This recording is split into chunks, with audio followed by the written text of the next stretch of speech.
Whip काढणं ही normal प्रक्रिया, जसं तुमचा पगार होणं नॉर्मल प्रक्रिया आहे. पक्षाच्या व्यवस्थेमधला हा विषय आहे. भाजप कुणाला घाबरत नाही. कोण कुणाला घाबरतं हे तुम्हीच मला सातत्याने सांगता. त्यामुळं भारतीय जनता पक्षाचे उमेदवार मतदार इंटॅक्ट आहेत. आम्ही सगळेजण एकत्र आहोत. भाजप व्हीप काढते सर्व मतदारांना. कुठेतरी भाजपची काय मला एक कळतच नाही तुमचं.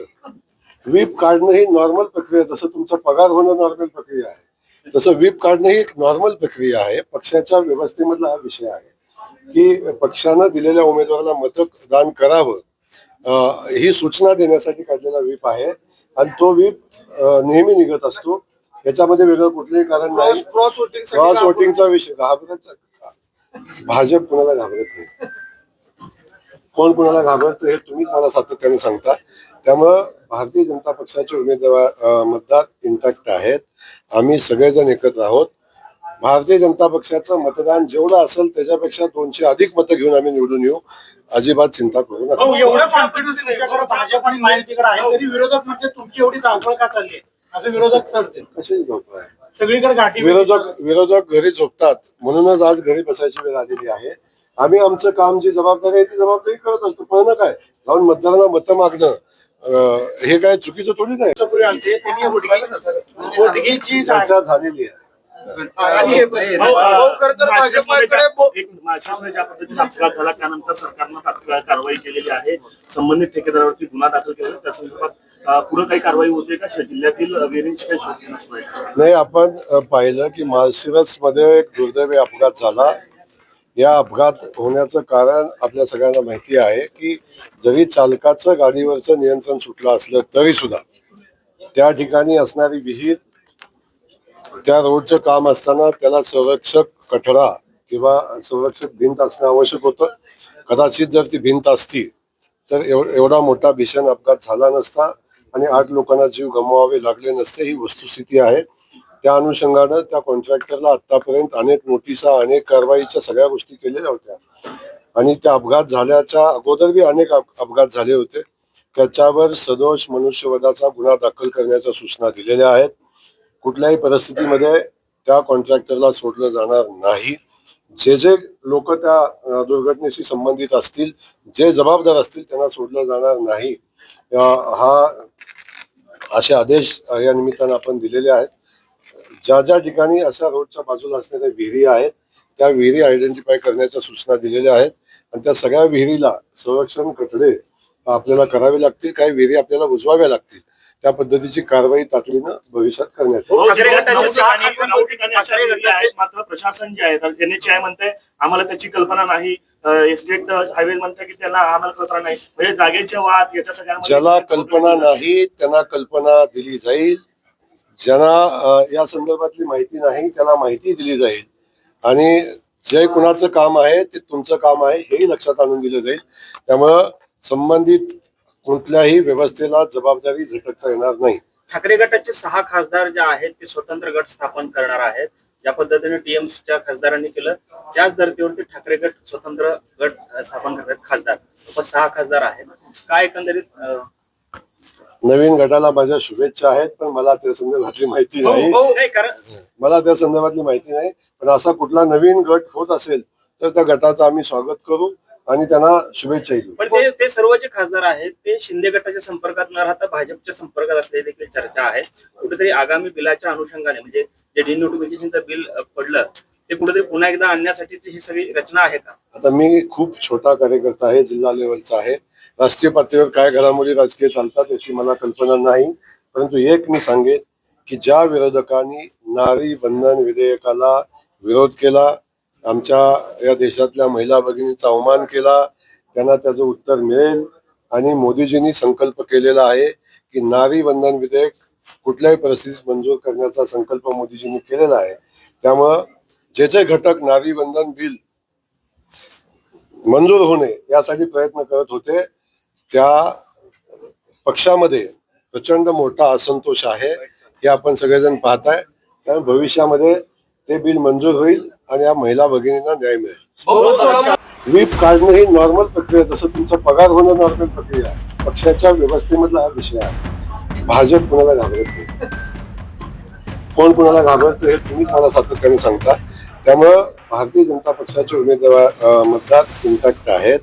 आम्ही सगळेजण एकत्र आहोत.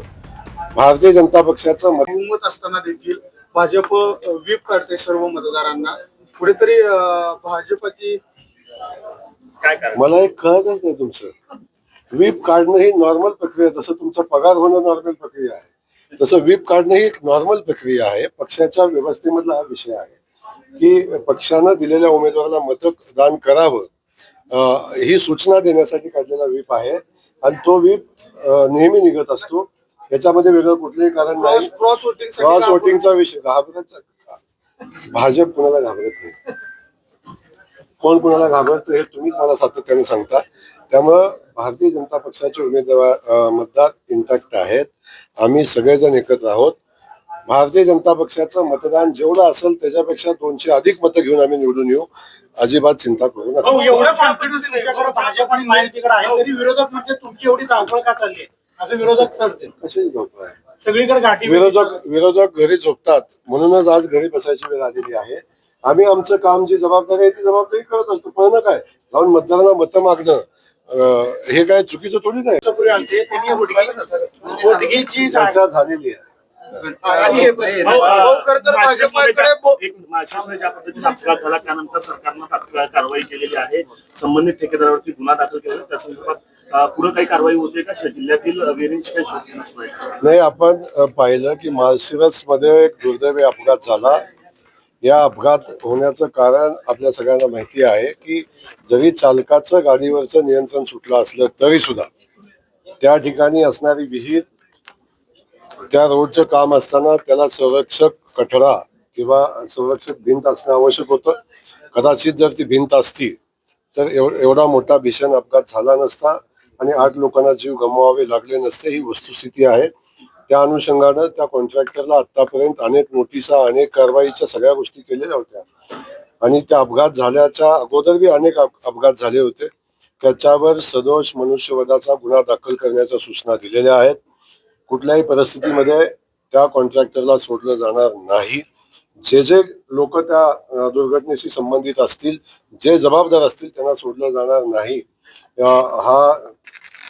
असे आदेश या निमित्तानं आपण दिलेले आहेत.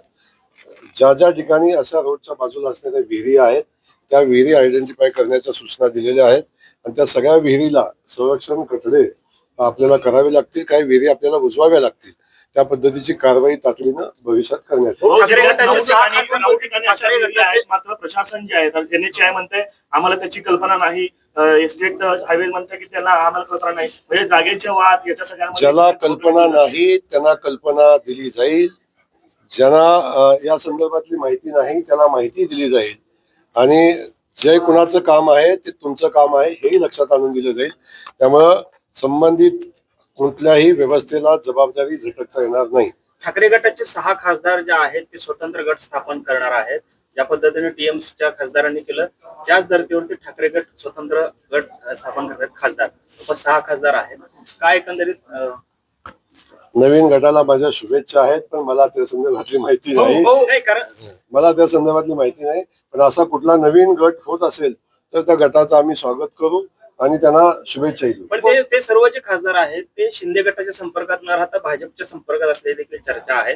कुठेतरी आगामी बिलाच्या अनुषंगाने म्हणजे जे डिनोटिफिकेशनचं बिल पडलं ते कुठेतरी पुन्हा एकदा आणण्यासाठीची ही सगळी रचना आहे का? आता मी खूप छोटा कार्यकर्ता आहे, जिल्हा लेवलचा आहे. राष्ट्रीय पातळीवर काय घडामोडी राजकीय चालतात याची मला कल्पना नाही. परंतु एक मी सांगेन की ज्या विरोधकांनी नारी बंधन विधेयकाला विरोध केला, आमच्या या देशातल्या महिला भगिनींचा अवमान केला, त्यांना त्याचं उत्तर मिळेल. आणि मोदीजींनी संकल्प केलेला आहे की नारी बंधन विधेयक कुठल्याही परिस्थितीत मंजूर करण्याचा संकल्प मोदीजींनी केलेला आहे. त्यामुळं जे घटक नारी बंधन बिल मंजूर होणे यासाठी प्रयत्न करत होते त्या पक्षामध्ये प्रचंड मोठा असंतोष आहे हे आपण सगळेजण पाहताय. त्यामुळे भविष्यामध्ये ते बिल मंजूर होईल आणि या महिला भगिनींना न्याय मिळेल.